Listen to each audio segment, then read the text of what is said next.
بعض روایتوں میں آتا ہے کہ نبی کریم صلی اللہ علیہ وسلم نے شعبان کے آخری دن میں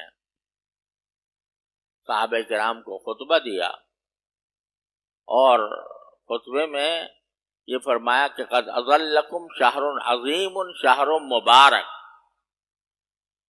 تم پر ایک ایسا عظمت والا مہینہ سایہ ڈال رہا ہے جو بڑی برکتوں والا مہینہ ہے۔ پہلے سے ان کو متنبع کر دیا کہ یہ مہینہ آ رہا ہے۔ تو اس متنبع کرنے کا مقصود یہ تھا کہ لوگ اس مہینے کی عظمت کو سمجھتے ہوئے وہ اپنے کاروبار زندگی کو ذرا سمیٹیں اور سمیٹ کر زیادہ سے زیادہ وقت اللہ تبارک و تعالیٰ کی عبادت کے لیے مخصوص کریں۔ اور اس مہینے کے اندر ایک تو اللہ تبارک و تعالیٰ نے روزہ فرض کر دیا کہ بھئی دن کے وقت میں تم کھاؤ گے نہیں، پیو گے نہیں۔ یہ اللہ تعالیٰ کی طرف سے آپ کے اوپر ایک پابندی عائد کر دی گئی ہے، تاکہ اسی کھانے پینے کے چکر میں تو تم نے غفلتوں کو اپنے سر ڈال لیا ہے، ساری دوڑ دھوپ تمہاری کھانے پینے کے لیے ہو رہی ہے، تو اس دوڑ دھوپ جو تو ہو رہی ہے اس کو اب ذرا کھانے پینے کی کو کم کرو اور پورا دن اس طرح گزارو کہ نہ کچھ کھاؤ گے نہ کچھ پیو گے۔ دن میں تو یہ کیا، اور رات میں اللہ تبارک و تعالیٰ نے تراویح کی نماز رکھ دی۔ تراویح کی نماز رکھ دی اس طرح کہ 20 رکعتیں ہر رات ہر مسلمان کے لیے سنت قرار دی، 20 رکعتیں۔ اور 20 رکعتوں کے معنی کیا ہیں؟ 40 سجدے۔ ہر رکعت میں 2 سجدے ہوتے ہیں نا، تو 20 رکعتوں میں 40 سجدے اللہ تبارک و تعالی نے اضافی عطا فرما دیا۔ یہ 40 سجدے کیا ہیں؟ حدیث میں آتا ہے کہ بندہ اپنے پروردگار کے کسی وقت میں بھی اتنا قریب نہیں ہوتا جتنا سجدے کی حالت میں ہوتا، بلکہ یہ بھی تاکید فرمائی ایک حدیث میں رسول کریم صلی اللہ علیہ وسلم نے کہ بندہ اپنے پروردگار سے کسی بھی حالت میں اتنا قریب نہیں ہوتا جتنا سجدے کی حالت میں ہوتا ہے۔ یعنی سجدے میں جب آدمی اپنی پیشانی زمین پر رکھ دیتا ہے اللہ تبارک و تعالیٰ کی بارگاہ میں، تو بس اللہ تعالیٰ سے قرب کا انتہائی درجہ ہوا جو اور کسی عمل میں حاصل نہیں ہوتا۔ اور بڑے پیار سے فرمایا سورہ اقرا میں کہ تم سجدہ کرو اور قریب آ جاؤ، سجدہ کرو اور قریب آ جاؤ، یعنی تمہارا سجدہ تمہیں اللہ تبارک و تعالیٰ سے کی بارگاہ سے اللہ تعالیٰ کی ذات سے قریب کر دے گا۔ اللہ تعالیٰ کا قرب چاہتے ہو تو سجدہ کثرت سے کیا کرو۔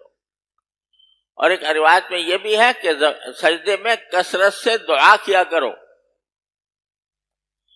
یعنی ایک تو سجدے کا جو معروف ذکر ہے سبحان ربی الاعلی، وہ تو ہے ہی ہے 3 مرتبہ کم سے کم، اور پھر جتنا ہو سکے 5 7 9 11 13 جتنی مرتبہ بھی پڑھے، وہ خاص ذکر تو ہے ہی، لیکن ایک خاص طور پر یہ فرمایا کہ اس ذکر کے علاوہ دعائیں بھی کیا کرو سجدے میں۔ چنانچہ وہ دعائیں جو قرآن کریم میں آئی ہیں یا جو رسول کریم سرورت عالم صلی اللہ علیہ وسلم نے تلقین فرمائی ہیں، سجدے کی حالت میں وہ دعائیں کرنا بھی مسنون ہے، کیونکہ سب سے زیادہ قریب پہنچ گیا بندہ اللہ تبارک و تعالیٰ کے، تو اب اللہ تعالیٰ کے قرب کا یہ فائدہ حاصل کرے کہ میں اپنی ساری حاجتیں باری تعالیٰ کی خدمت میں پیش کر دوں، باری تعالیٰ کی بارگاہ میں پیش کر دوں، سجدہ کر لوں، سجدے کی حالت میں کر لوں۔ تو یہ تلقین فرمائی رسول کریم صلی اللہ علیہ وسلم.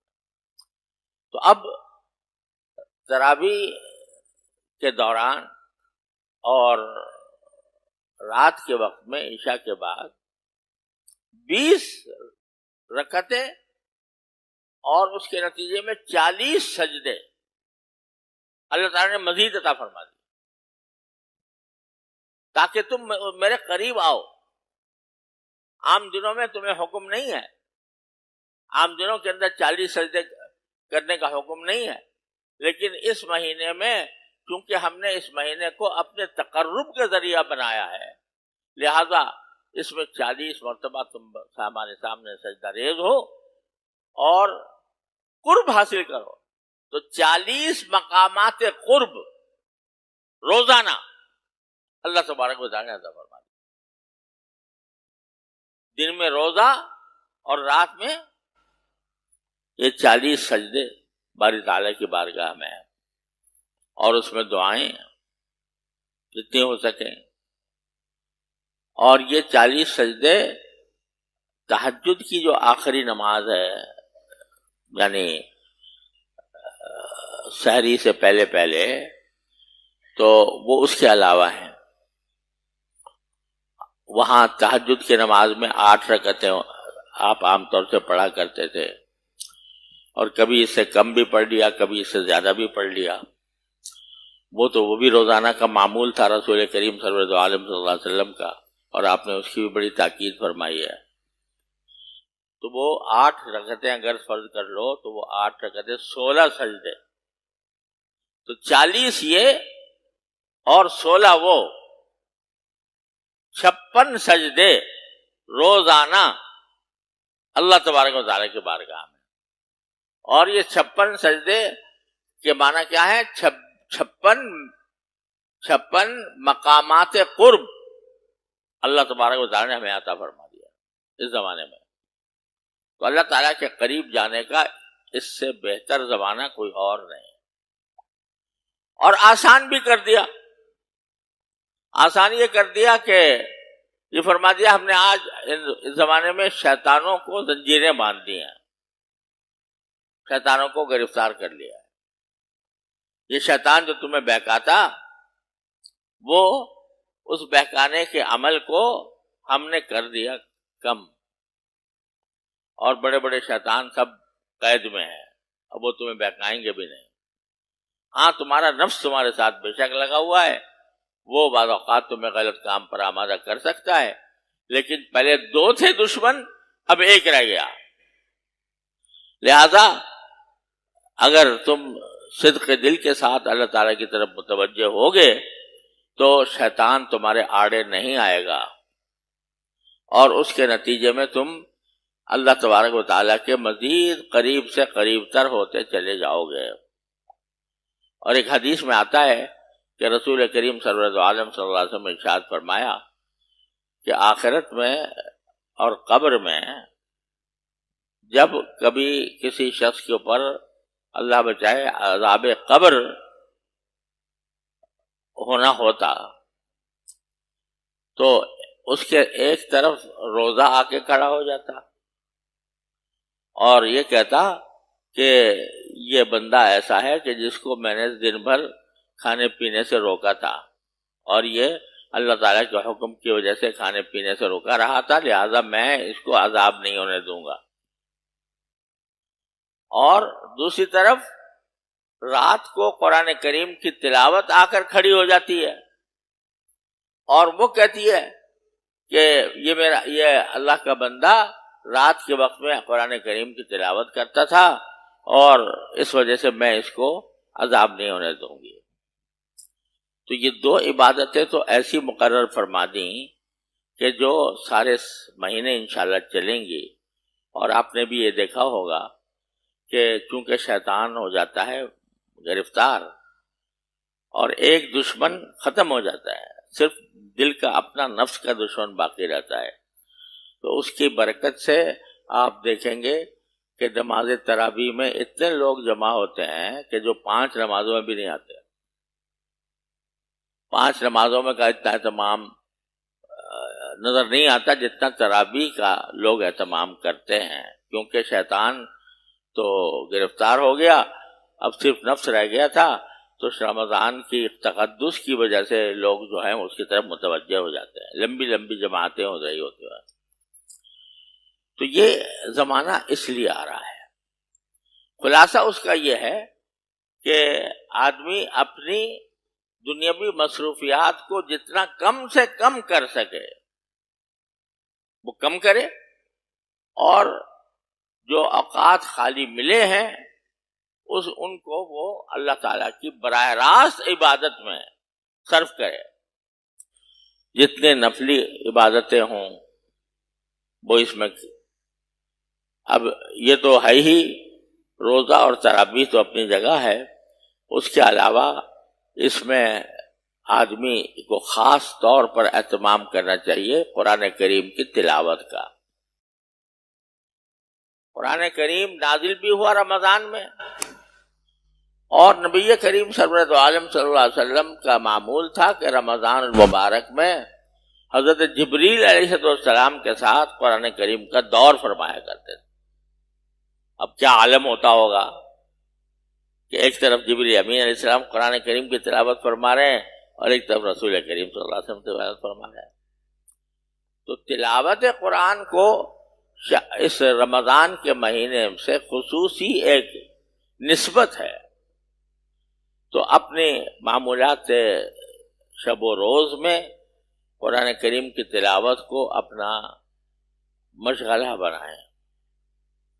عام دنوں میں اگر تلاوت کا موقع نہیں ملتا یا کم ملتا ہے تو اس میں اس کی مقدار میں اضافہ کریں۔ حضرت امام ابو حنیفہ رحمۃ اللہ علیہ سے منقول ہے کہ وہ ایک قرآن کریم صبح دن میں، ایک قرآن کریم رات میں ختم کرتے تھے پورا۔ حضرت علامہ ابن عابدین شامی کے بارے میں بھی یہی بات لکھی ہے کہ پورے سارے دن میں ایک قرآن ختم کر لیتے تھے۔ بہت سے لوگ جو ہیں وہ تیسرے دن ختم کر لیتے ہیں، بعض لوگ ہفتے میں ختم کر لیتے ہیں۔ تو قرآن کریم کی تلاوت کا خصوصی اہتمام، اس کے لیے وقت نکالا جائے کہ بھئی ہم تلاوت کریں گے۔ اسی طرح چلتے پھرتے اٹھتے بیٹھتے کوئی نہ کوئی ذکر زبان پر ہو، سبحان اللہ، الحمدللہ، لا الہ الا اللہ، اللہ اکبر۔ یہ اذکار ہیں جن میں سے ہر ایک کے اپنے کائنات ہے ایک ایک ذکر کی۔ تو خاص طور پر یہ کلمہ جو ہے جس کو تیسرا کلمہ کہا جاتا ہے، سبحان اللہ والحمدللہ ولا الہ الا اللہ واللہ اکبر ولا حول ولا قوت الا باللہ العلی العظیم، یہ کلمہ بس پڑھتا ہی رہے آدمی رمضان میں، چلتے پھرتے اٹھتے بیٹھتے۔ تو اس کام کے لیے کچھ اپنے آپ کو فارغ کرنا ہے، تو اپنی مصروفیات اور اپنی مشغولیات کا جائزہ لے کر جو غیر ضروری چیزیں ہیں جن کو ایک مہینے تک مؤخر کیا جا سکتا ہے ان کو ایک مہینے تک مؤخر کر، اور جو وقت بچے وہ ان کاموں میں صرف ہو، تلاوت میں صرف ہو، ذکر میں صرف ہو، تسبیح میں صرف ہو، درود شریف میں صرف ہو۔ تو ذکر کی کثرت اس میں رہے، اس کا ابھی سے اہتمام کرنا ہوگا۔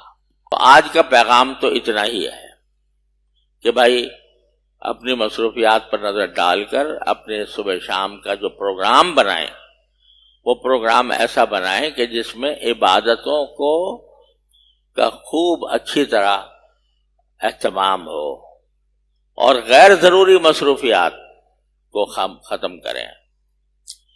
بہت زیادہ کثرت سے لوگوں سے ملنا جلنا بھی کم کریں، کثرت سے مجلسیں جمانے سے بھی پرہیز کریں، اور جو مجلس جمانے کے اندر جو وقت صرف ہو رہا ہے وہ اللہ تعالیٰ کی طرف رجوع میں صرف کریں۔